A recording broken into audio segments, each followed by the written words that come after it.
আপনি দেখছেন যে অর্থনীতি খুব এগিয়ে যাচ্ছে, দেখবেন এই যে কাগজের টাকা তো যাবেই, পুরো ওয়ার্ল্ডের ব্যাংকিং সিস্টেমটাই হুমকির মুখে ইনশাআল্লাহ।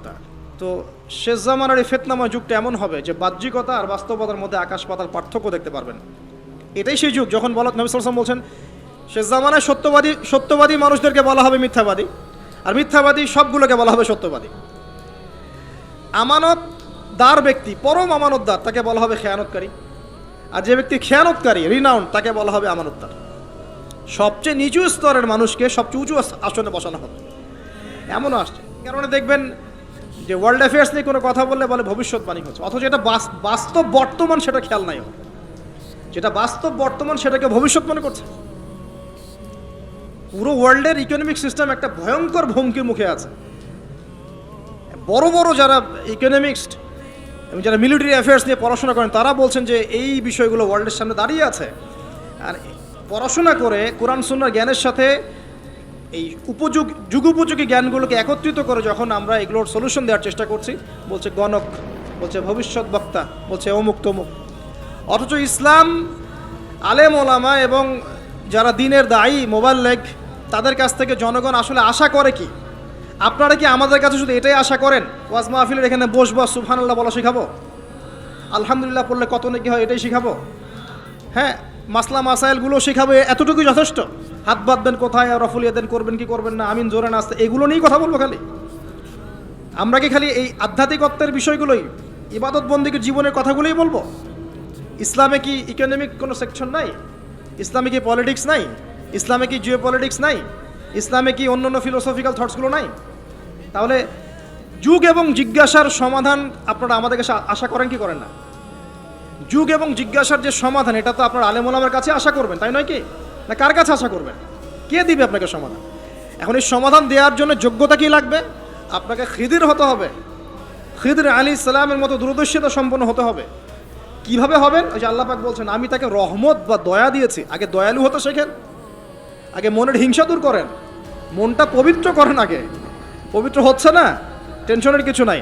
আল্লাহওয়ালা কোনো মানুষের কাছে আসেন, এসে পড়ে থাকেন, পবিত্র হয়ে যাবেন ইনশাআল্লাহ। আল্লাহওয়ালা যে মানুষরা আছেন, আল্লাহর মারিফতওয়ালা মানুষরা, তাদের কাছে সোহবতে গিয়ে পড়ে থাকেন 5 দিন 7 দিন 1 মাস 40 দিন, ইনশাআল্লাহ দেখবেন আপনি অনেক কিছুই শিখবেন। সব কিছু বইপত্র পড়ে শেখা যায় না, সব কিছু বইপত্র পড়ে আর এই সার্টিফিকেটস অর্জন করে সব শেখা যায় না। কেন শেখা যায় না? আল্লাহ পাক বলছেন আতাইনাহু রাহমাতাম মিন ইনদিনা ওয়া আল্লামনাহু মিন লাদুন্না ইলমা। এই হচ্ছে পয়েন্ট। আল্লাহ বলছেন আমি খিদিরকে আমার পক্ষ থেকে জ্ঞান শিখিয়েছি। কার পক্ষ থেকে? আমি আবার বলছি ওয়া আল্লামনাহু মিন লাদুন্না ইলমা, আমি খিদির আলাইহিস সালামকে আমার পক্ষ থেকে জ্ঞান শিখিয়েছি। আল্লাহর পক্ষ থেকে তার কাছে জ্ঞান ছিল। খিদির আলাইহিস সালাম কয়টা ডিগ্রি অর্জন করেছেন? কয়টা সার্টিফিকেট? কোন কোন স্কুল কলেজ ইউনিভার্সিটি? তিনি কি হার্ভার্ডে পড়েছিলেন? তিনি কি কেমব্রিজে পড়েছেন? আমাদের প্রাচ্যের অক্সফোর্ডে পড়েছেন? তো এখানে পড়েও খিদির হতে পারছি না কেন? তাহলে সমস্যা কোথায়? তার মানে জ্ঞান শুধুমাত্র প্রোটেস্ট্যান্ট ভার্সনে সার্টিফিকেটস অর্জন করা নয়, আর বইপত্রের খালি লেটার্সগুলোকে মুখস্থ করাই নয়, এগুলোই জ্ঞান নয়। যতক্ষণ পর্যন্ত এগুলোর আমল না আসবে এবং আল্লাহওয়ালা মানুষের সোহবতে না থাকবে, আত্মশুদ্ধি অর্জন না হবে, কলব পরিষ্কার না হবে, ততক্ষণ পর্যন্ত আল্লাহর মারিফত পাবে না। আমি কি কথা বোঝাতে পারছি? একটু উঁচু স্তরে কথা বলছে হয়তো আপনাদের সামনে, কিন্তু কথাগুলো খুব ইম্পর্টেন্ট। আপনারা পরে বুঝবেন, রেকর্ডিং হচ্ছে, পরে বারবার শুনেন। শুধুমাত্র প্রোটেস্ট্যান্ট ভার্সনে এগুলো মুখস্থ করার মধ্যে জ্ঞান সীমাবদ্ধ নয়। এটা আপনি পড়লেন বই, সার্টিফিকেটস অর্জন করলেন। আপনি ডক্টর হতে চান, আমার পাশে একজন ডক্টর বসে আছেন। এখন যদি আমি বলি যে আপনি ডক্টর হতে চান অর্থোপেডিক্সের বইগুলো আপনাকে দিয়ে দিলাম, বাসায় গিয়ে পড়েন, ডক্টর হয়ে যান, হবে? পারবে কি কেউ করতে? তাকে মেডিকেল কলেজে ভর্তি হতে হবে, ক্লাস করতে হবে, তার চেয়ে বড় বড় ডক্টরদের সোহবতে থেকে জ্ঞান শিখতে হবে, প্র্যাকটিক্যাল করতে হবে, কত কাজ। এই কাজগুলো আমরা দিনের ক্ষেত্রে করতে চাই না। আমি একটা বিষয়ের দিকে ফোকাস করছি, খিদির না হতে পারলে শেষ জামানায় টেকা যাবে না। কারণ এই জামানা রিয়েলিটি আর বাস্তবতার মধ্যে কোনো মিল নাই। দূরদর্শিতা লাগবে, চিন্তা হবে, চিন্তা হলে নূর লাগবে। ওই যে বললাম, নূর আপনাকে অন্ধকার জাহিলিয়াতে আলোর পথ দেখাবে, অন্ধকার থেকে আলোর পথ দেখাবে ইনশাআল্লাহ। তো প্রথমে লাগবে জ্ঞান, দয়া, একটা কলবুন সালিম, প্রশান্ত হৃদয়, আল্লাহ পাকের মারিফত এবং আল্লাহর নূর। অর্জন হবে কিভাবে? প্রথমে আপনি জ্ঞান অর্জন করে আমল করবেন, এরপর আল্লাহওয়ালা মানুষের কাছে থাকবেন, তাদের সাথে সম্পর্ক রাখবেন, আলেম ওলামা থেকে ডিটাচড হয়ে থাকবেন না, কখনো না। তাদের সোহবতে গিয়ে গিয়ে পড়ে থাকবেন। সপ্তাহে 5 দিন কাজ করছেন, 2 দিন তো ফ্রি আছেন, 2 দিনের মধ্যে 1 দিন সময় দিবেন। পারা যাবে না? বহু ওলামায়ে কেরাম বাংলার আনাচে কানাচে কাজ করছেন, অফলাইনেই, অনলাইনে তাদেরকে পাবেন না আপনি।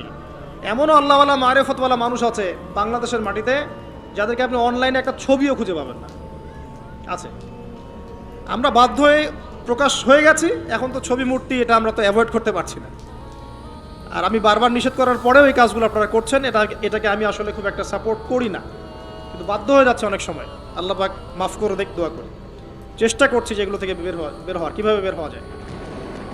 তো শুধুমাত্র নিজে নিজে জ্ঞান অর্জন নয়, আমল দরকার, সোহবত দরকার। আর কি দরকার বললাম? কলবুন সেলিম, প্রশান্ত একটা হৃদয় দরকার, আল্লাহ নূর দরকার, মারেফত। এরপরে দেখবেন আপনি এমন কিছু দেখছেন, শুনছেন, বুঝতে পারছেন যেটা সবাই পারবে না। এখানে দেখেন 3টা ক্ষেত্রেই খিদর আলাইহিস সালাম কি সঠিক না ভুল? সঠিক না ভুল?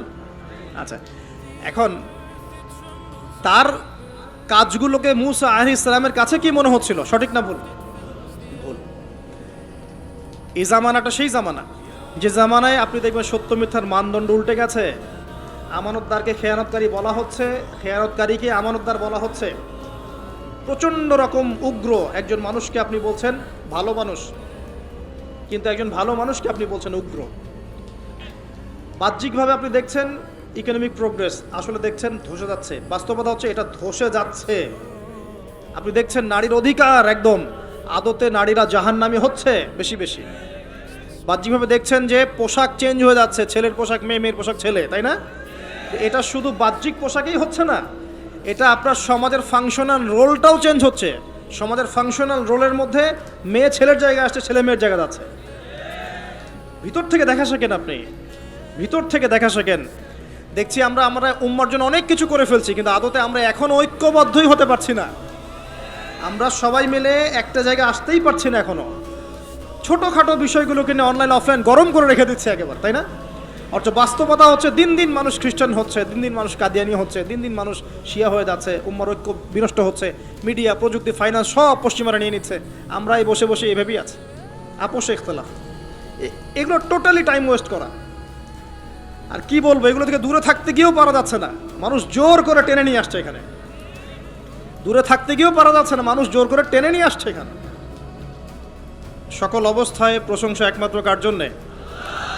আল্লাহ পাকের জন্য। আল্লাহ পাক সূরা ইব্রাহিমের মধ্যে বলেছেন, লাইন শাকারতুম লাযীদান্নাকুম, তোমরা যদি আমার শুকরিয়া আদায় করো তবে আমি তোমাদের প্রতি আমার নিয়ামত বাড়িয়ে দেব ইনশাআল্লাহ।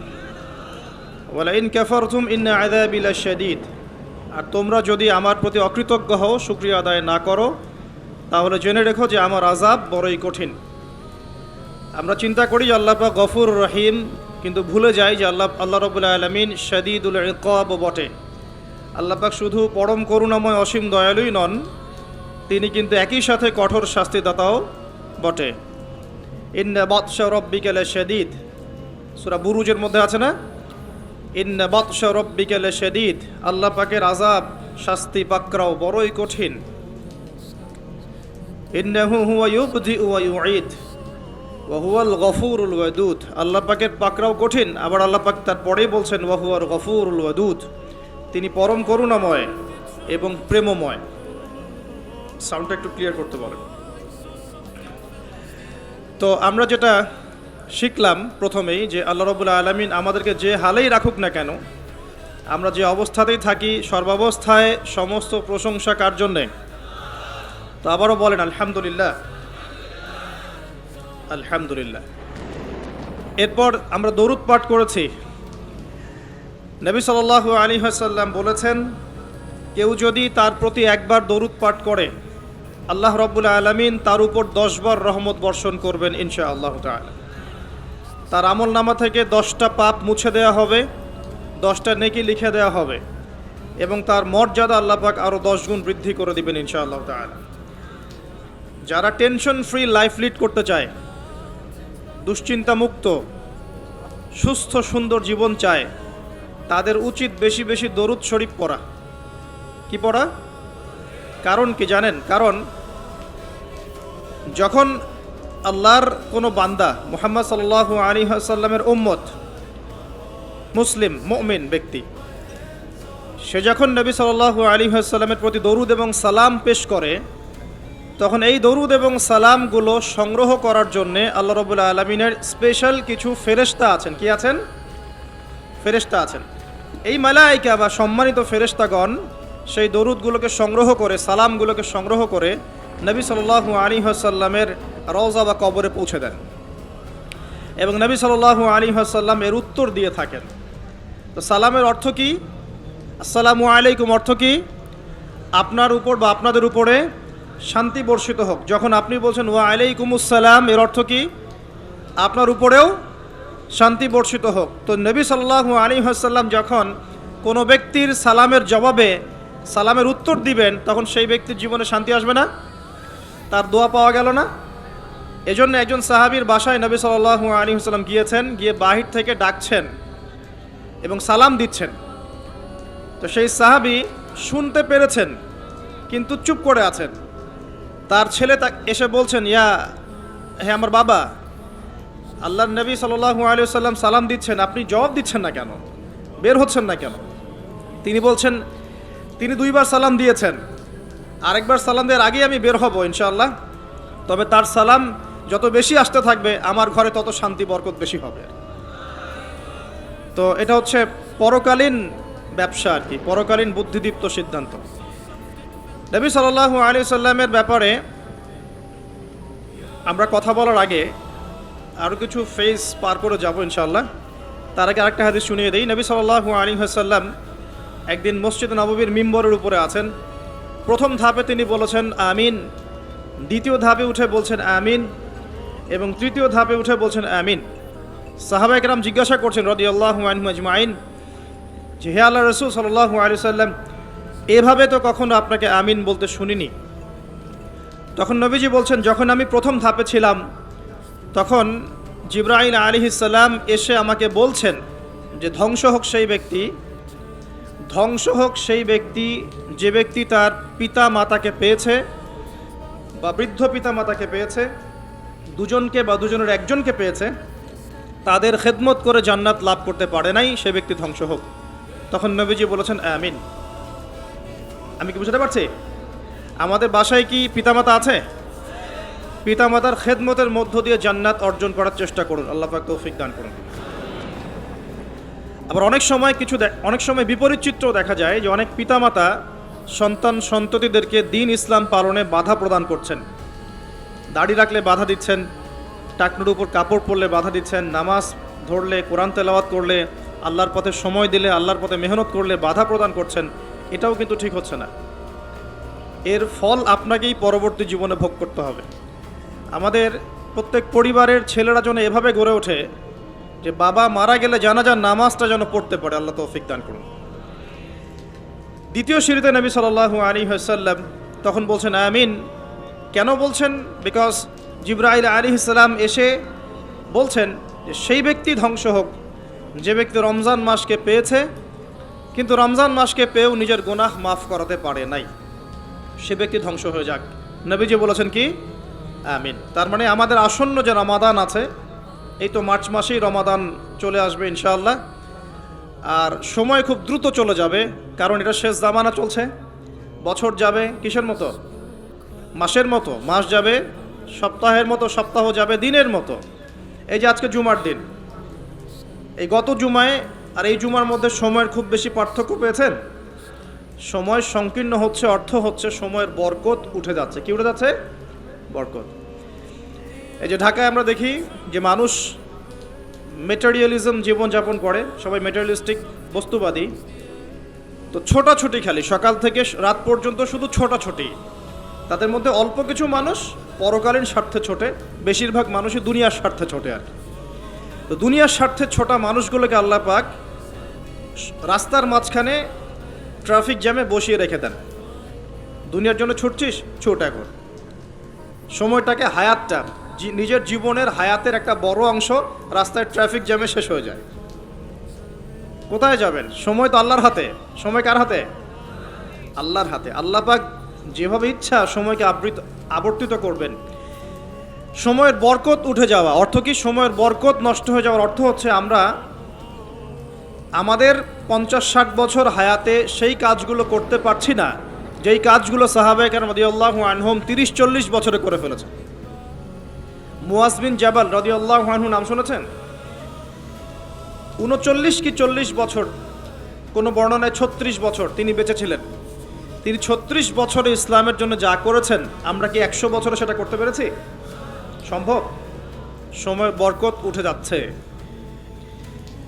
তো এই যে রমাদান বলছিলাম, খুব তাড়াতাড়ি দেখবেন রমাদান চলে এসেছে। আর রমাদান মাসের সবচাইতে গুরুত্বপূর্ণ বিষয়টা হচ্ছে আল কোরআন নাজিল হওয়া। কি নাজিল হওয়া? শাহরু রমাদান আল্লাযী উনজিলা ফীহিল কোরআন। রমাদান সেই মাস যেই মাসে কি নাজিল হয়েছে? কোরআন। ইন্না আনজালনাহু ফি লাইলাতুল কদর। লাইলাতুল কদরে আমি কোরআন নাজিল করেছি। আর কদরের রাত কোন মাসে? কদরের রাত কোন মাসে? রমাদান মাসে। শেষের দশকের বিজোড় রাতগুলোর মধ্যে যে কোনো একটা রাতে কি হবে? লাইলাতুল কদর হবে ইনশাআল্লাহ। তো এই কদরের রাতে কোরআন নাজিল হয়েছে, মানে হচ্ছে রমাদান মাসে কোরআন নাজিল হয়েছে। তো রমাদান মাসের সবচেয়ে শ্রেষ্ঠ উপহারটা কি? কোরআন। তো রমাদান মাস আসার আগেই কোরআনুল কারীম তেলাওয়াত করা শিখে নেবেন ইনশাআল্লাহ। ওয়াদা করছেন? যারা পারেন আলহামদুলিল্লাহ, যারা পারেন না রমাদান আসার আগেই কোরআন তেলাওয়াত শিখতে হবে। আল্লাহ তৌফিক দান করুন। এবং যারা তো আমরা পড়তে পারি, আমাদের উচিত হবে প্রত্যেক দিন এক পারা করে তেলাওয়াত করা। কতটুকু? বাধ্যতামূলক নয়, কিন্তু প্রত্যেক দিন এক পারা করে তেলাওয়াত করলে আপনি এক মাসে এক খতম দিতে পারবেন ইনশাআল্লাহ। এতে করে প্রত্যেক মাসে কোরআনের সাথে আপনার একটা ঘনিষ্ঠ সম্পর্ক থাকবে। প্রত্যেক দিন নির্ধারিত সময়ে কোরআনের সাথে আপনার ঘনিষ্ঠ একটা সম্পর্ক থাকবে ইনশাআল্লাহ। আর কোরআনের সাথে যার ঘনিষ্ঠ সম্পর্ক থাকবে ইনশাআল্লাহ, তার কলবের মধ্যে আল্লাহর পক্ষ থেকে নূর বা আলো আসবে। কি আসবে? আচ্ছা, এটা আবার কি সেটা পরে বোঝাচ্ছি। এতটুকু বলে দেই, নূর বা আলো সেই জিনিস যা থাকলে আপনি আল্লাহর মাআরিফত পাবেন। কি পাবেন? আল্লাহর পরিচয়, আল্লাহর মাআরিফত পাবেন, আধ্যাত্মিকত্ব অর্জিত হবে ইনশাআল্লাহ তাআলা। এবং আপনি জাহেলিয়াতের অন্ধকারে এমন কিছু দেখবেন যেটা সবাই দেখতে পারবে না, এমন কিছু শুনবেন যা সবাই শুনবে না, এমন কিছু উপলব্ধি করবেন যেটা সবাই করবে না। প্রশ্ন হচ্ছে এটাও কি সম্ভব যে সবাই কিছু দেখবে না, শুনবে না, উপলব্ধি করবে না, কিন্তু আপনি পারবেন? উত্তর জানতে হলে আমাদেরকে আজকের নির্ধারিত টপিকে যেতে হবে। সেই টপিকটা স্টার্ট করছি আমি এখান থেকে। নবী মূসা আলাইহিস সালাম এবং খিদির আলাইহিস সালামের একটা জ্ঞানতাত্ত্বিক, এটাকে আমরা কি বলবো, এনকাউন্টার। মানে এনকাউন্টার মানে কি? হ্যাঁ, আচ্ছা, জ্ঞানতাত্ত্বিক এনকাউন্টার কেন বললাম? নবী মূসা আলাইহিস সালাম একদিন এমনই একটা জনসমাবেশে বা খুতবায় বক্তব্য দিচ্ছিলেন। একজন দাঁড়িয়ে বললেন, হে মূসা আলাইহিস সালাম, আপনি খুব চমৎকার বক্তব্য দিয়েছেন, আপনি খুব চমৎকার বক্তব্য দিয়েছেন, একটু মনোযোগ দেন আমার দিকে। নবী মূসা আলাইহিস সালামকে তিনি প্রশ্ন করছেন যে আপনার চাইতেও কি কোনো জ্ঞানী মানুষ পৃথিবীতে আছে? নবী মূসা আলাইহিস সালাম বলছেন যে আমার জানা মতে নাই, কারণ আমার কাছেই আল্লাহর ওহী আসছে, আর আল্লাহর ওহী যার কাছে আসবে সেই নিঃসন্দেহে জ্ঞানী মানুষ, তাই নয় কি? আল্লাহর ওহীর চাইতে কি জ্ঞানের কোনো বিকল্প উচ্চতর কোনো উৎস আছে নাকি? কোরআন এবং সুন্নাহ এর বাইরে কি জ্ঞানের এর চেয়েও বড় কোনো উৎস আছে নাকি? আছে? কোরআন এবং সুন্নাহ মিলে ইসলাম, আর ইসলাম একটা কমপ্লিট কোড অফ লাইফ, পরিপূর্ণতা আছে এখানে। এটাকে হক বলা হয়, সত্য বলা হয়। আর আল্লাহ পাক সূরা কাহফের 29 নম্বর আয়াতে বলেছেন, ওয়াকুলিল হাক্কু মির রাব্বিকুম, হক বা সত্য সেটাই যেটা তোমার রবের পক্ষ থেকে কি হয়? নাজিল হয়। তাহলে হক বা সত্য কোনটা? আমার সাথে কথা বলেন। সত্য মিথ্যা, ন্যায় অন্যায়, হক বাতিলের চূড়ান্ত মানদণ্ড কোনটা? মানুষের জ্ঞান না আল্লাহর ওহী?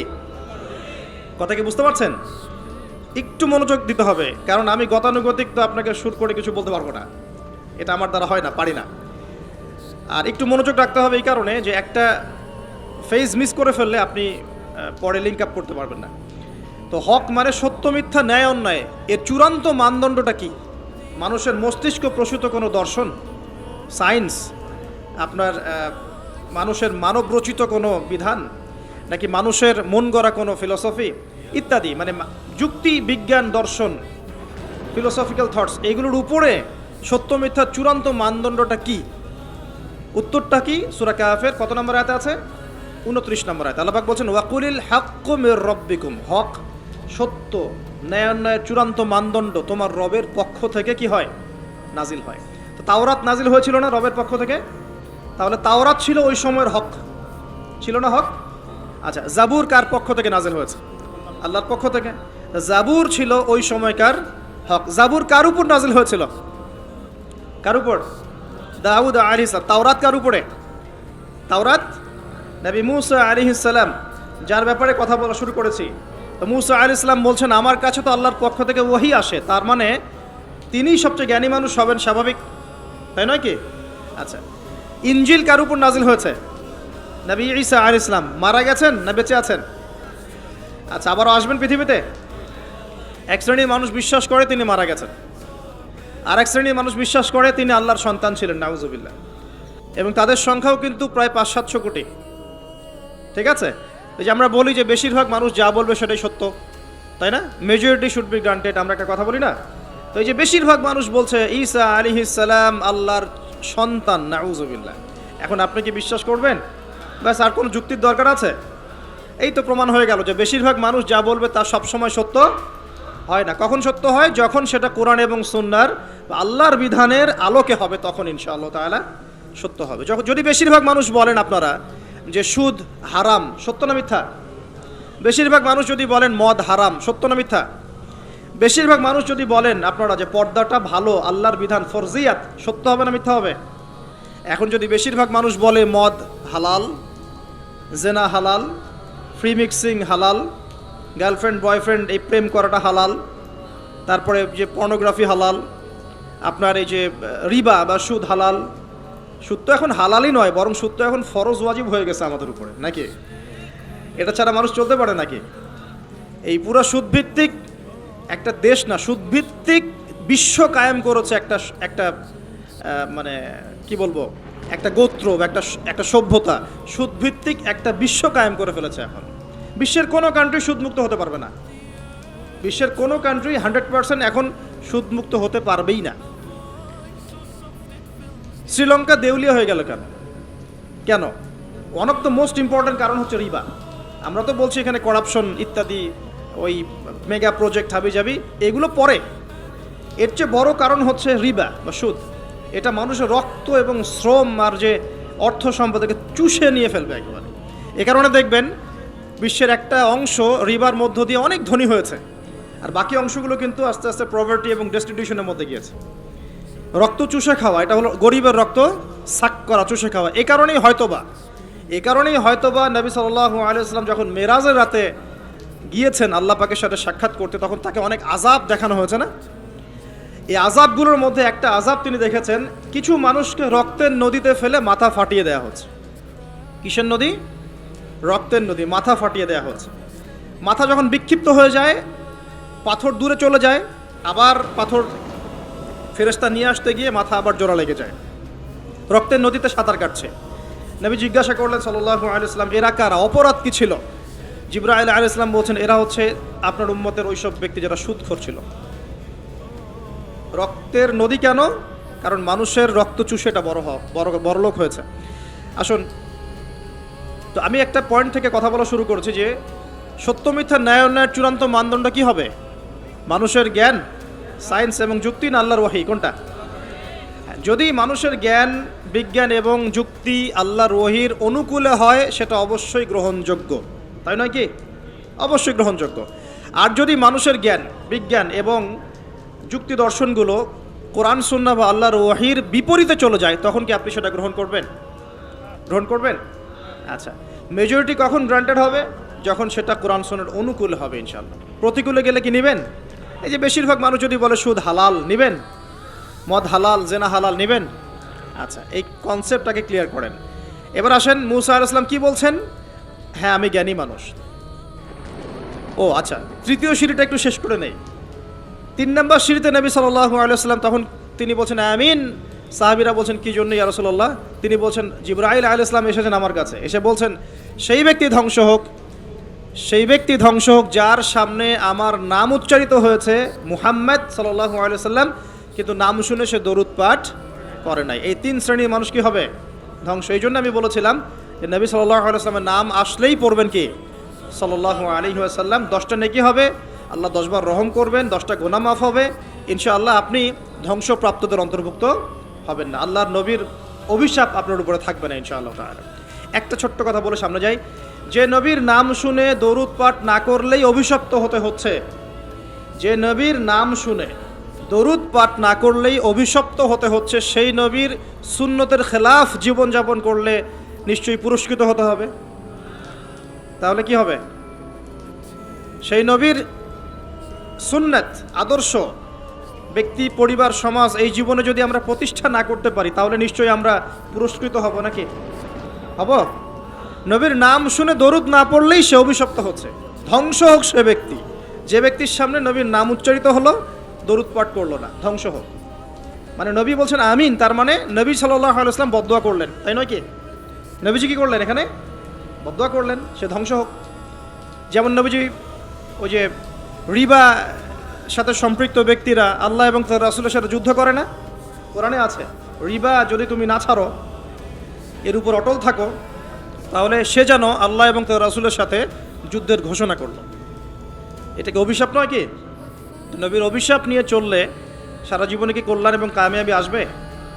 নবীর নাম শুনে দরুদ না পড়লেই যদি এই শাস্তি হয়, তাহলে নিঃসন্দেহে সারা জীবন নবীর আদর্শের খেলাফ চললে কখনো শান্তি পাওয়া যাবে না। সিম্পল কথা। কি বুঝতে কঠিন মনে হচ্ছে? আচ্ছা, এবার এখানে চলে আসেন। মূসা আলাইহিস সালাম বলছেন হ্যাঁ আমি জ্ঞানী মানুষ। আল্লাহ পাক ধরলেন না, তুমি সবচেয়ে বেশি জ্ঞানী মানুষ নও। মূসা আলাইহিস সালামের উপরে কি নাজিল হয়েছিল? তাওরাত। আল্লাহ পাক তার সাথে কথা বলেন নাই? বলেছিলেন? তুর পাহাড়ে তিনি আগুন দেখেছিলেন, আল্লাহ পাক কথা বলেছিলেন না? কালিমুল্লাহ বলা হয়। মূসা আলাইহিস সালামকে বিশাল একটা গোত্রের দায়িত্ব দেওয়া হয়েছিল, বনু ইসরাইল। এবং কোরআন খুললে আপনি প্রত্যেকটা জায়গায় দেখবেন মুসা আর ফেরাউন, মুসা আর ফেরাউন, তাই নয় কি? এত বড় একজন জলিল এবং কাদের নবী, আল্লাহ পাক তাকে বলছেন না তুমি সবচেয়ে জ্ঞানী মানুষ নও। তিনি প্রশ্ন করছেন তাহলে কে সেই জ্ঞানী মানুষ? তিনি অস্থির হয়ে যাচ্ছেন। আল্লাহ আমি তার সাথে দেখা করতে চাই, I want to meet him, আমি তার সাথে দেখা করতে চাই। সে কোথায়? প্রয়োজনে তার সাথে দেখা করতে যদি আমাকে যুগ যুগ ধরে চলতে হয়, রাস্তায় হাঁটতে হয়, তাও হাঁটবো। কথা বুঝতে পারছেন? আল্লাহ পাক বললেন ঠিক আছে। মাজমাউল বাহরাইন, দুই সাগরের মিলনস্থল বলে একটা কথা আছে। মাজমাউল বাহরাইন, দুই সমুদ্র যেখানে মিলে গেছে সেখানে তুমি আমার ওই বান্দাকে পাবে। তার নাম হচ্ছে খিদির। কি নাম? খিদির। খিদির মানে হচ্ছে শ্যামল বা সবুজ। একটা বর্ণনা এসেছে খিদির আলাইহিস সালাম যেখানে বসতেন সেই জায়গাটা সবুজ হয়ে যেত। এখন এই ব্যাখ্যাটা বাহ্যিকভাবে হতে পারে, এটা ইন্টারপ্রিটেশনও করা যেতে পারে। আল্লাহ ভালো জানেন কোনটা ব্যাখ্যা সঠিক। বাহ্যিকভাবেই সব সবুজ হয়ে যেত, নাকি তার জ্ঞানের আলোতে অজ্ঞতা দূর হয়ে সব সবুজ হতো, আল্লাহ ভালো জানেন। তো ব্যাখ্যার একটা সুযোগ আছে। তো তিনি সেখানে গেলেন, তার সাথে একজন সঙ্গীকে নিয়েছেন, তার নাম হচ্ছে ইউশা বিন নুন, একজন যুবক, তরুণ যুবক। তারা দুজন পথ চলছেন। চলতে চলতে চলতে চলতে তারা একটা জায়গায় গিয়ে পথটা ভুল করলেন। একটা জায়গার কথা বলে দেওয়া ছিল, এই জায়গায় গেলে তোমার থলির মধ্যে যে মাছ আছে, মাছ, মৃত একটা মাছ, এটা জীবিত হয়ে সমুদ্রে লাফ দিবে। যখনই লাফ দিবে ওই জায়গায় তুমি তাকে পাবে। কাকে পাবে? খিদির আলাইহিস সালামকে। তো তিনি সেখান থেকে একটু দূরে চলে গিয়েছিলেন। এই যে পথ তিনি ভুল করলেন কিছু দূর, এটা সূরা কাহফের মধ্যে আছে শেষের দিকে। আমি প্রত্যেকটা লাইন বাই লাইন পড়লে এখানে 12টা বাজবে আর কি, 12টা বাজবে। তো তিনি পথ ভুল করলেন। যেই পথ ভুল করলেন তিনি ক্লান্ত হয়ে গেলেন, ক্লান্ত হয়ে বসে পড়লেন এবং সেই সাথীকে বলছেন খাবার কিছু আছে, নাস্তা কিছু আছে, নিয়ে আসো। এখান থেকে আমি একটা দলিল দিই আপনাকে ছোট্ট করে। সবার মাথায় সব কিছু আসবে না, আর আমি যে ব্যাখ্যাটা দিচ্ছি এটা সঠিক হলে আল্লাহর পক্ষ থেকে, ভুল হলে আমার পক্ষ থেকে। যদি মনে হয় আপনার কাছে এটা সঠিক তাহলে আপনি গ্রহণ করবেন, যদি আপনার কাছে মনে হয় যে না ভুল, তখন ছেড়ে দিয়েন, কোনো সমস্যা নেই। আমি আমার মত গ্রহণ করতে কাউকে কখনোই এনফোর্স করি না। তো যখন তিনি ক্লান্ত হয়ে পড়েছেন তখন তিনি পথ ভুল করেছিলেন। আমি ফিল করছি জিনিসটা এভাবে যে জীবনে চলার পথে আমাদের গন্তব্য যদি ঠিক না থাকে তাহলে আমরা খুব সহজেই ক্লান্ত হয়ে পড়বো। আর আমার কথা কি বুঝতে পারছেন? জীবনে চলার পথে আমাদের গন্তব্য যদি ঠিক না হয় আমরা খুব সহজেই ক্লান্ত হয়ে পড়ব। আমাদের গন্তব্য কি? এই গন্তব্য যদি ঠিক না থাকে, যাদের গন্তব্য দুনিয়া, যাদের গন্তব্য বাড়ি গাড়ি স্ট্যাটাস প্রতিপত্তি পলিটিক্যাল পাওয়ার, যাদের গন্তব্য হচ্ছে জাস্ট দুনিয়ার মোহ, তারা খুব সহজেই ক্লান্ত হয়ে পড়বেন। কিন্তু আল্লাহর পথে যারা পথযাত্রী, যাদের গন্তব্য জান্নাত, তারা কখনো ক্লান্ত হয় না। কখনো ক্লান্ত হয়? দেখবেন শেষ বয়সে বৃদ্ধ হয়ে গেছে আলেম, বৃদ্ধ হয়ে গেছেন মুহাদ্দিস মুফাসসির, এখনও দেখবেন যে সিংহের মতো বক্তব্য দিচ্ছে, দেখেন না? তো এই বিষয়টা আমি ফিল করেছি। আগে সামনে যাই, তো তিনি তাকে পেলেন। যখন রাস্তা ভুল করেছেন তখন তার স্মরণ হচ্ছে, আরে মাছ তো নাই, মাছ কোথায় গেল? তখন ইউশা বিন নুন বলছেন, মাছ তো আগেই লাফ দিয়ে নদীতে সমুদ্রে চলে গেছে। তখন তিনি বলছেন, ওইটাই তো সেই জায়গা ছিল যেখানে তাকে পাওয়া যাবে, চলো। আবার তিনি ব্যাক করে সঠিক জায়গায় আসলেন। এবার তার গায়ে অনেক শক্তি। সঠিক জায়গায় এসে দেখলেন, হ্যাঁ, একটা পাথরের উপরে, সাখরা বলে পাথর খণ্ড, এর উপরে খিদর আলাইহিস সালাম বসে আছেন। কে বসে আছেন? খিদর আলাইহিস সালাম। এবং তিনি তাকে সালাম দিলেন, আসসালামু আলাইকুম ওয়া রাহমাতুল্লাহ। তো খিদর আলাইহিস সালাম বলছেন, ওয়ালাইকুম আসসালাম ওয়া রাহমাতুল্লাহ। এই জনমানব শূন্য জায়গায় সালাম কোত্থেকে আসলো? তখন মূসা আলাইহিস সালাম বলছেন যে, আমি মূসা। আমি কে? মূসা। খিদর আলাইহিস সালাম বলছেন, তুমি কি বনু ইসরাঈলের মূসা? তুমি কি বনু ইসরাঈলের মূসা? তার মানে খিদর আলাইহিস সালাম বনু ইসরাঈলের কেউ নন। কথা কি বোঝা যায়? যদি তিনি বনু ইসরাঈলের কেউ হতেন তাহলে বলতেন না, তুমি কি বনু ইসরাঈলের মূসা? তার মানে তিনি বনু ইসরাঈলের বাইরের কেউ, ওই গোত্রের, ওই সম্প্রদায়ের নন তিনি। তো এখন তিনি বলছেন, আমি একটু পড়ে শোনাই। ক্বালা লাহু মূসা, মূসা আলাইহিস সালাম তাকে বলছেন, হাল আত্তাবিউকা আলা আন তুআল্লিমানি মিম্মা উল্লিমতা রুশদা। মূসা আলাইহিস সালাম তাকে বলছেন, হে খিদর আলাইহিস সালাম, আমি কি আপনার অনুসরণ করতে পারি এই শর্তে যে আল্লাহ আপনাকে যা শিক্ষা দিয়েছেন সেখান থেকে আমাকে কিছু শেখাবেন? স্টুডেন্টের মতো আসলেন। এবার খিদর আলাইহিস সালাম কি বলছেন? ইন্নাকা লা তাস্তাতিআ মাইয়া সাবরা। আমি তো শেখাতে চাই, কিন্তু তুমি তো আমার সাথে সবর করতে পারবে না। কি পারবে না? তুমি আমার সাথে ধৈর্য ধরতে পারবে না। একজন টিচার কি কখনো এমন কথা বলে স্টুডেন্টকে? কোন পর্যায়ের জ্ঞান, হিকমা, প্রজ্ঞা, আধ্যাত্মিকত্ব থাকলে একজন মানুষ আগে থেকেই বলতে পারে যে তুমি তো আমার সাথে সবর করতে পারবে না? এই গল্পের শেষে আপনি দেখবেন সত্যি সত্যি মূসা আলাইহিস সালাম সবর করতে পারেন নাই। আচ্ছা, মূসা আলাইহিস সালাম বলছেন যে, তিনি বলছেন, ওয়াকাইফা তাসবিরু মা লাম তুহিত বিহি খুবরা, তুমি কেমন করে সবর করবে যে তোমাকে তো এই বিষয়ে কোনো খবরই দেয়া হবে না? ক্বালা সাতাজিদুনি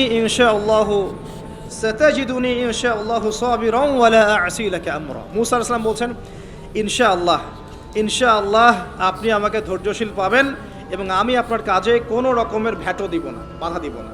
আপনি করেন যা ইচ্ছা, আমি আপনার কাজে কোনো বাধা দিব না। আচ্ছা, এবার তারা চলতে লাগলেন। ওকে, তিনি বললেন, ক্বালা ফাইনিত্তাবা'তানি ফালা তাসআলনি আন শাই। খিদর আলাইহিস সালাম বলছেন, তুমি যদি আমাকে ফলো করতেই চাও তাহলে আমাকে কোনো প্রশ্ন করতে পারবে না।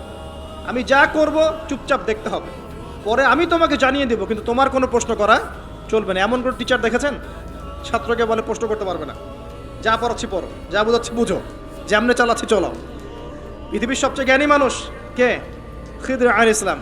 এবার চলছেন, ফানতালাকা, তারা দুজন চলতে লাগলেন, হাত্তা ইযা রাকিবা ফিস সাফিনা খরাকাহা। আমি শর্ট করে বলছি। তারা চলতে লাগলেন একটা নৌকা, এই নৌকায় করে তারা একটা নদী পার হলেন। এই নৌকার যে মাঝি বিনা পারিশ্রমিকেই তাদেরকে পার করালো। কিনারায় যাওয়ার আগেই খিদর আলাইহিস সালাম নৌকার তলদেশটা ফুটা করে ফেললেন। কাজটা কি ঠিক হলো? বিনামূল্যে একজন আমাকে সার্ভিস দিল এবং খিদর আলাইহিস সালাম তার তলদেশ ফুটা করে ফেললেন। মূসা আলাইহিস সালাম এবার দেখে বলছেন যে, আপনি এটা কি করলেন? লাকাদ জি'তা শাইআন ইমরা, আপনি একটা জঘন্য কাজ করে ফেললেন। যারা আমাদের এত উপকার করলো আপনি তার তলদেশ ফুটা করে ফেললেন। এবার খিদর আলাইহিস সালাম বলছেন, আমি তো বলেছিলাম, আলাম আকুল লাক, আমি তোমাকে কি বলি নাই, ইন্নাকা লা তাস্তাতিআ মাইয়া সাবরা, তুমি আমার সাথে সবর করতে পারবে না। এবার মূসা আলাইহিস সালাম বলছেন যে, ঠিক আছে,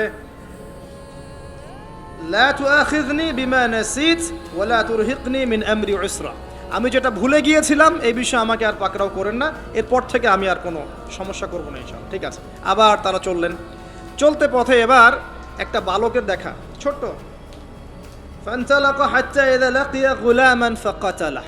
এবার তারা চলতে গিয়ে একটা গোলাম, মানে কি ছোট বালককে গোলাম বলে না? জান্নাতে গিলমান থাকবে না, ছোট ছোট বাচ্চারা, গোলাম, তাকে ডেকে নিয়ে এসে খিদর আলাইহিস সালাম হত্যা করে ফেললেন, একদম জবাই। এটা কি হলো?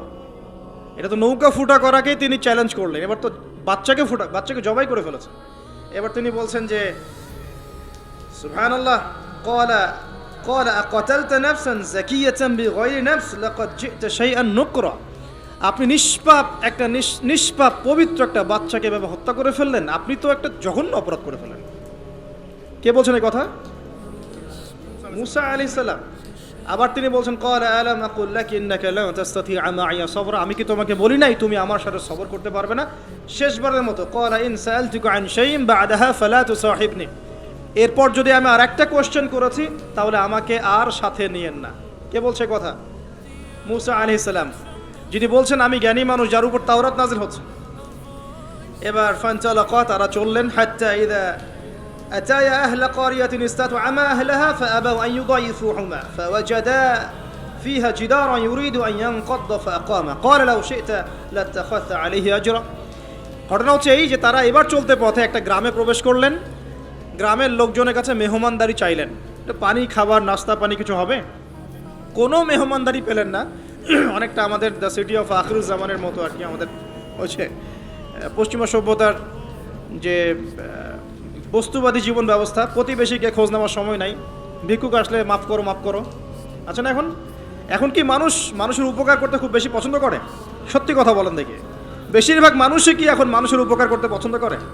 বরং বাসায় মেহমান আসলে মানুষ বিরক্ত হয়। বাসায় মেহমান আসলে কি হয়? মানুষ বিরক্ত হয়। মুখে না বললেও মনে মনে বিরক্ত হচ্ছে, কবে যাবে? বাসায় গেলে জিজ্ঞাসা করে খেয়ে আসছেন না, গিয়ে খাবেন, জিজ্ঞেস করে না? তো মানুষ কিন্তু এখন বস্তুবাদী। এই যে গ্রামটা ছিল এমনই হয়তো বা, সেই গ্রামের মানুষ খাবার দিচ্ছে না, সিম্পল একটা সৌজন্যবোধ যে খাবার পানিতে আপ্যায়ন করছে না। কিন্তু খিদর আলাইহিস সালাম দেখলেন ওই গ্রামের কোনো একটা বাসার একটা দেয়াল পড়ে গেছে, ধসে গেছে। এই দেয়ালটাকে তিনি নিজের হাতে পুরো নির্মাণ করে শক্ত একটা জায়গায় নিয়ে গেলেন। এটা দেখে মুসা আলাইহিস সালাম বলছেন, আপনি চাইলে কিছু আজর বা প্রতিদান নিতে পারতেন, কিছু পারিশ্রমিক নিতে পারতেন। মেহমানদারি করলো না, কিছু পারিশ্রমিক নিলে আমরা কিছু কিনে খেতে পারতাম। তো এবার খিদর আলাইহিস সালাম বলছেন, হাদা ফিরাকু বাইনি ওয়া বাইনাক। এই হলো তোমার আর আমার মাঝের ফেরাক, মানে বিচ্ছেদ। এরপরে তোমার সাথে আমার আর পথ চলা হলো না। আমাদের নবী মুহাম্মদ সাল্লাল্লাহু আলাইহি ওয়াসাল্লাম বলেছিলেন হাদিসের মধ্যে, যদি সেদিন মুসা আলাইহিস সালাম এভাবে কাউন্টার প্রশ্নগুলো না করতেন, অনেক জ্ঞান হয়তো শেখা যেত, কিন্তু এটা হলো না। প্রথমে যে বলেছেন খিদর আলাইহিস সালাম, ইন্নাকা লা তাস্তাতিআ মাইয়া সাবরা, তুমি আমার সাথে সবর করতে পারবে না, এটা কি ফলেছে না ফলে নাই? ফলেছে না ফলে নাই?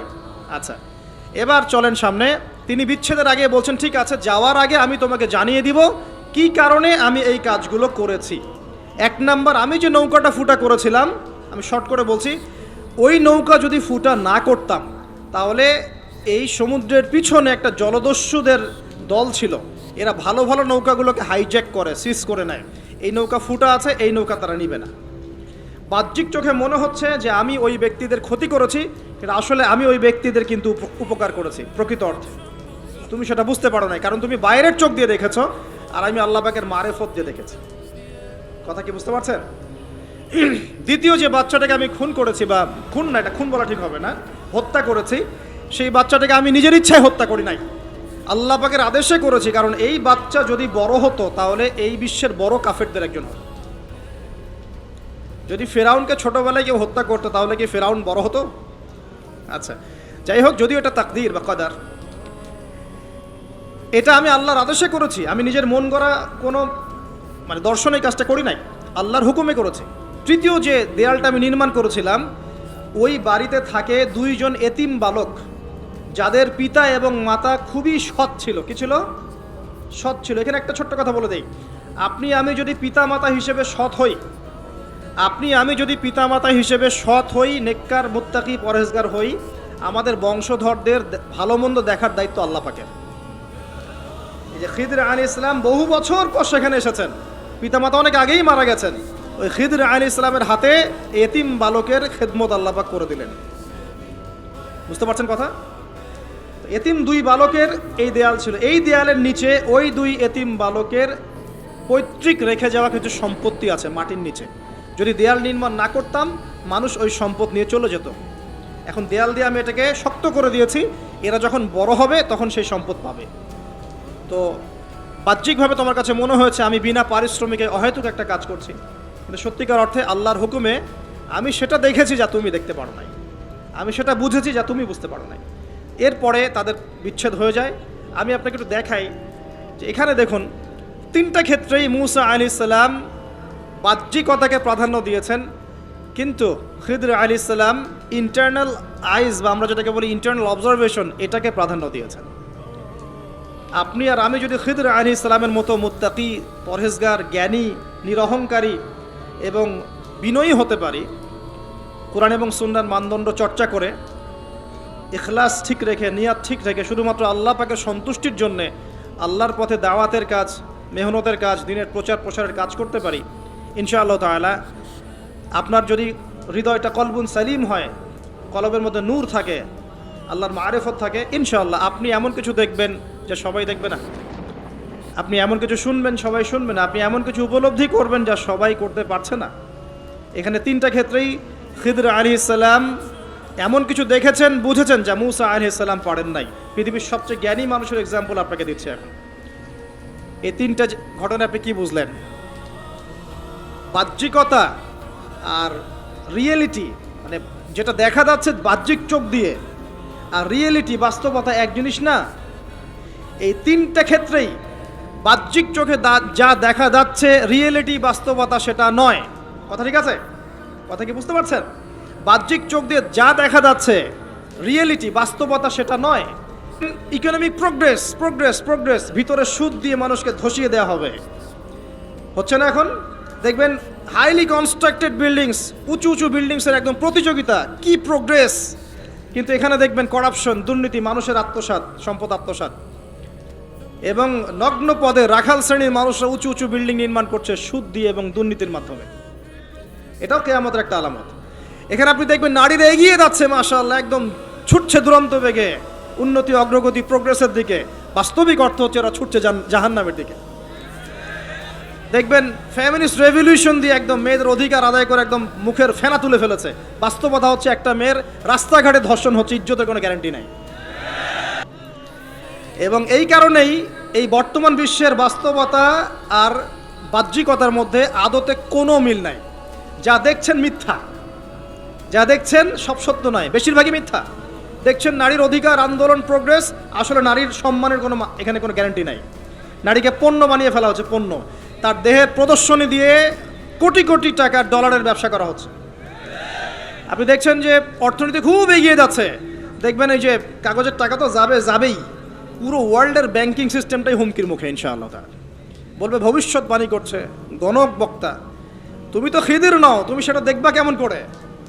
তুমি তো খিদির নাও, তুমি সেটা শুনবা কিভাবে? তোমার সেই শোনা বোঝার এখনো দক্ষতা, মারিফত অর্জিত হয় নাই। এই কারণেই তুমি মুআজ বিন জাবাল রাদিয়াল্লাহু আনহুর মাকবারার সামনে দাঁড়ালেও কোনো ঘ্রাণ পাবা না, হামজা রাদিয়াল্লাহু আনহুর মাকবারার সামনে দাঁড়ালেও কোনো ঘ্রাণ পাবা না তুমি, বিকজ তোমার ভিতরটা ইন্টারনালি করাপ্টেড। আগে নিজের হৃদয়টাকে, নফসটাকে পবিত্র করো। আল্লাহ পাক সবাইকে সব কিছু দেন না। ওই প্রশ্নে পরে যাই, এখানে শেষ করি। এই জায়গায় রিয়েলিটি আপনি দেখেন, মনে হচ্ছে সারা ওয়ার্ল্ড খুব সুন্দর এগিয়ে যাচ্ছে, পারমাণবিক বোমা তৈরি হচ্ছে, হ্যাঁ, মানে আমাদের অস্ত্রশস্ত্র বাড়ছে, অথচ একটা নিউক্লিয়ার যুদ্ধ সারা ওয়ার্ল্ডকে ধ্বংস করে ফেলে দিবে। বাহ্যিকভাবে মনে হচ্ছে খুব এগিয়ে যাচ্ছে, কিন্তু ডেঞ্জারাস একটা জায়গায় ওয়ার্ল্ড দাঁড়িয়ে আছে। যে কোনো জায়গাতেই দেখবেন আপনি থার্ড ওয়ার্ল্ড ওয়ার শুরু হয়ে যেতে পারে। মানুষের অধিকারের নামে মানুষের অধিকার হরণ করা হচ্ছে, অধিকার প্রতিষ্ঠার নামে অধিকার হরণ করা হচ্ছে, নারী অধিকার প্রতিষ্ঠার নামে ওদেরকে পণ্য বানানো হয়েছে, ইকোনমিক প্রোগ্রেসের নামে সুদ খাওয়ানো হয়েছে। আপনার উম্মার স্বার্থে কাজ করব, এইসব স্লোগান দিয়ে মুসলিম উম্মার মধ্যে বিভক্তি সৃষ্টি করে ফেলা হয়েছে। করা হয় নাই? হয়েছে। ন্যায় বিচার প্রতিষ্ঠার নামে সারা বিশ্বে ডেমোক্রেসি প্রতিষ্ঠা করতে চায়, ন্যায় বিচার, মানবাধিকার প্রতিষ্ঠার নামে সারা বিশ্বে লক্ষ লক্ষ মানুষকে হত্যা করা হয়েছে। হয় নাই? সব মানবাধিকার প্রতিষ্ঠার নামে লক্ষ লক্ষ মুসলিমকে হত্যা করা হয়েছে। যা দেখছেন বাইরে, রিয়েলিটি এক জিনিস নয়। প্রতিটা ক্ষেত্রে দেখছেন পরিবার খুব সুখের জায়গা, পরিবার এখন ভাঙছে। দেখছেন খুব ভালোবাসা বাইরে, এগুলো জেনা হচ্ছে, জেনা। বাইরে খুব ভালোবাসা সম্পর্ক, এটা জেনা। দেখছেন আপনি যে গ্লোবাল অ্যাফেয়ার্সে মুসলিমদের কিছু আইওয়াস শোডাউন দেখছেন, আদতে দেখবেন বড় বড় যে জিনিসগুলো সেক্টরগুলো সবগুলো ওরা কন্ট্রোল করছে, আমরা নিয়ন্ত্রিত হচ্ছে। আপনার কাছে মনে হচ্ছে আপনি টেকনোলজি ইউজ করে খুব এগিয়ে যাচ্ছেন, বেশিরভাগ টেকনোলজি ওরা কন্ট্রোল করছে। আপনার প্রাইভেট লাইফে কী করেন সেটাও তারা জানে। তো আমি একটা বিষয়ে ফোকাস করতে চাচ্ছি, মুসা এবং খিদর আলাইহিস সালামের এই যে জ্ঞানের এনকাউন্টার, এখান থেকে আপনাকে একটা শিক্ষা নিতে হবে, সেটা হলো ফিতনাময় যুগে, ফিতনাময় বিশ্বে বাহিরে যা দেখা যায় আর বাস্তবতার মধ্যে আকাশ পাতাল পার্থক্য থাকতে পারে।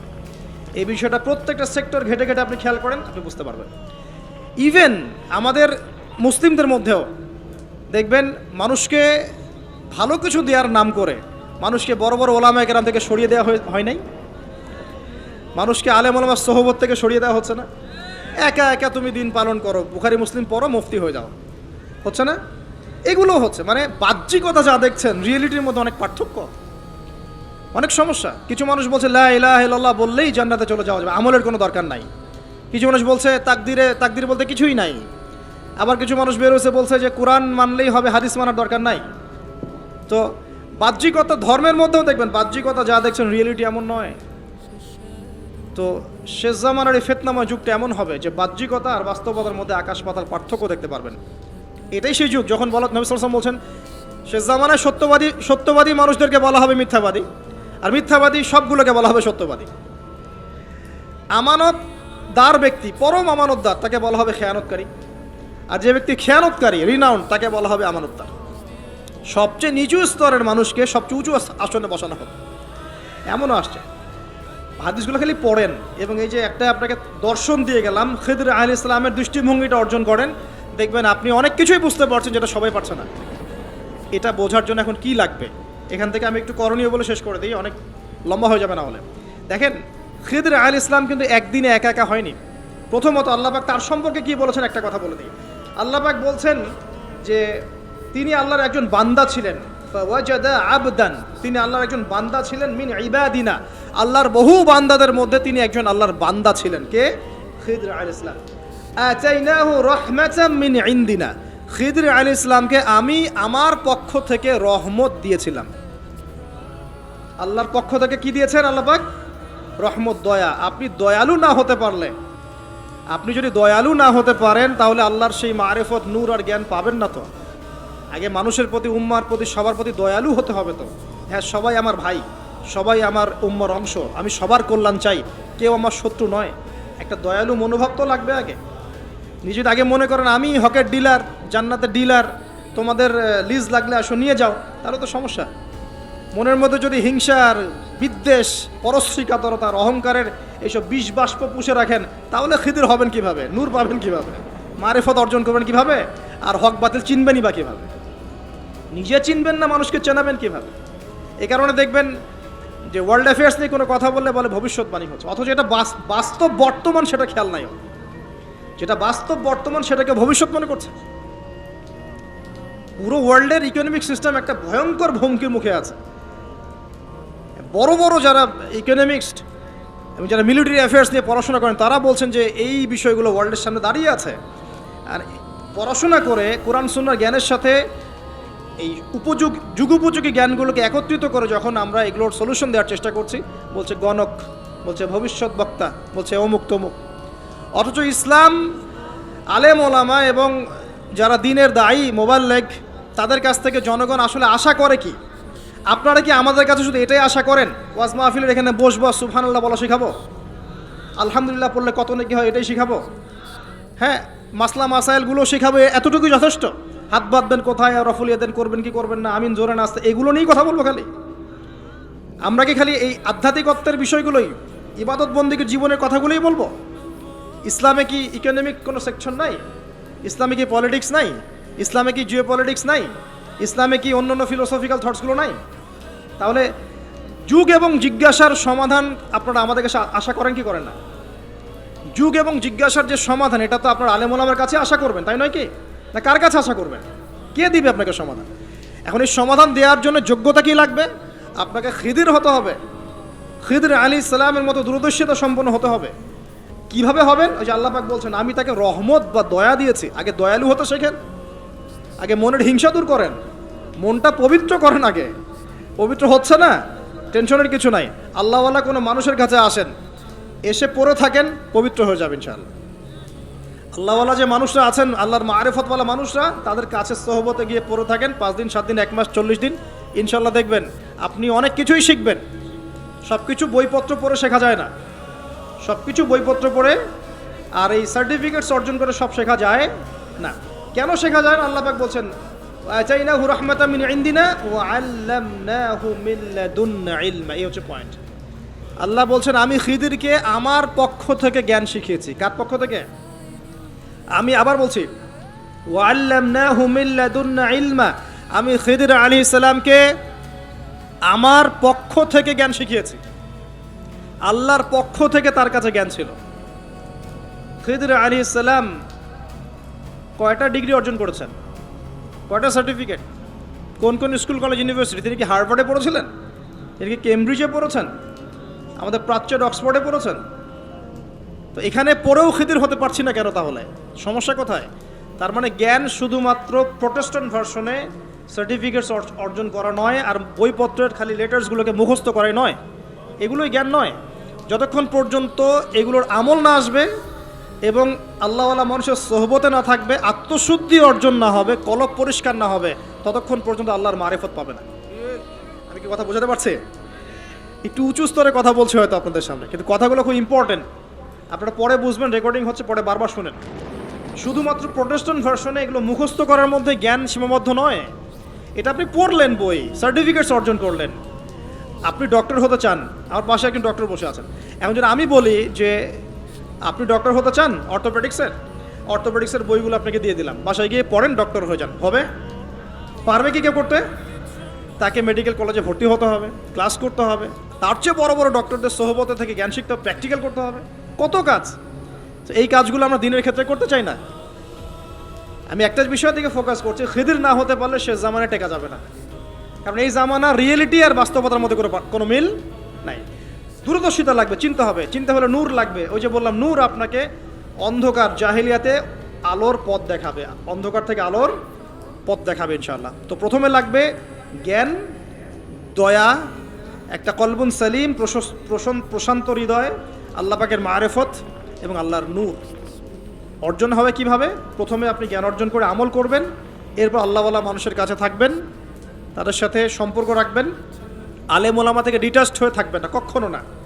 তাদের সোহবতে গিয়ে গিয়ে পড়ে থাকবেন। সপ্তাহে 5 দিন কাজ করছেন, 2 দিন তো ফ্রি আছেন, 2 দিনের মধ্যে 1 দিন সময় দিবেন। পারা যাবে না? বহু ওলামায়ে কেরাম বাংলার আনাচে কানাচে কাজ করছেন, অফলাইনেই, অনলাইনে তাদেরকে পাবেন না আপনি। এমনও আল্লাহওয়ালা মারিফতওয়ালা মানুষ আছে বাংলাদেশের মাটিতে, যাদেরকে আপনি অনলাইনে একটা ছবিও খুঁজে পাবেন না, আছে। আমরা বাধ্য হয়ে প্রকাশ হয়ে গেছি, এখন তো ছবি মূর্তি এটা আমরা তো অ্যাভয়েড করতে পারছি না। আর আমি বারবার নিষেধ করার পরেও এই কাজগুলো আপনারা করছেন, এটাকে আমি আসলে খুব একটা সাপোর্ট করি না, কিন্তু বাধ্য হয়ে যাচ্ছে অনেক সময়। আল্লাহ পাক মাফ করে দেখ, দোয়া করি। চেষ্টা করছি যেগুলো থেকে বের হওয়ার, কীভাবে বের হওয়া যায়। তো শুধুমাত্র নিজে নিজে জ্ঞান অর্জন নয়, আমল দরকার, সোহবত দরকার। আর কি দরকার? বললাম কলবুন সালিম, প্রশান্ত একটা হৃদয় দরকার, আল্লাহ নূর দরকার, মারিফত। এরপরে দেখবেন আপনি এমন কিছু দেখছেন, শুনছেন, বুঝতে পারছেন যেটা সবাই পারবে না। এখানে দেখেন 3টা ক্ষেত্রেই খিদির আলাইহিস সালাম কি সঠিক না ভুল? সঠিক না ভুল? আচ্ছা, এখন তার কাজগুলোকে মূসা আলাইহিস সালামের কাছে কি মনে হচ্ছিল? সঠিক না ভুল? ভুল। এই জামানাটা সেই জামানা যে জামানায় আপনি দেখবেন সত্য মিথ্যার মানদণ্ড উল্টে গেছে। আমানতদারকে খেয়ানতকারী বলা হচ্ছে, খেয়ানতকারীকে আমানতদার বলা হচ্ছে। প্রচণ্ড রকম উগ্র একজন মানুষকে আপনি বলছেন ভালো মানুষ, কিন্তু একজন ভালো মানুষকে আপনি বলছেন উগ্র। প্রচণ্ড রকম জালেম একটা সভ্যতাকে আপনি বলছেন একদম বিশ্বের সবচেয়ে উন্নত সভ্যতা, কিন্তু আদতে তারা বিশ্বের সবচেয়ে নিকৃষ্ট সভ্যতা। বাহ্যিকভাবে আপনি দেখছেন ইকোনমিক প্রোগ্রেস, আসলে দেখছেন ধসে যাচ্ছে। বাস্তবতা হচ্ছে এটা ধসে যাচ্ছে। আপনি দেখছেন নারীর অধিকার একদম, আদতে নারীরা জাহান্নামী হচ্ছে বেশি বেশি। বাহ্যিকভাবে দেখছেন যে পোশাক চেঞ্জ হয়ে যাচ্ছে, ছেলের পোশাক মেয়ে, মেয়ের পোশাক ছেলে, তাই না? এটা শুধু বাহ্যিক পোশাকেই হচ্ছে না, এটা আপনার সমাজের ফাংশনাল রোলটাও চেঞ্জ হচ্ছে। সমাজের ফাংশনাল রোলের মধ্যে মেয়ে ছেলের জায়গায় আসছে, ছেলে মেয়ের জায়গা যাচ্ছে। ভিতর থেকে দেখা শেখেন, আপনি ভিতর থেকে দেখা শেখেন। দেখছি আমরা উম্মার জন্য অনেক কিছু করে ফেলছি, কিন্তু আদতে আমরা এখনো ঐক্যবদ্ধই হতে পারছি না। আমরা সবাই মিলে একটা জায়গায় আসতেই পারছি না এখনো। ছোটোখাটো বিষয়গুলোকে নিয়ে অনলাইন অফলাইন গরম করে রেখে দিচ্ছে একেবারে, তাই না?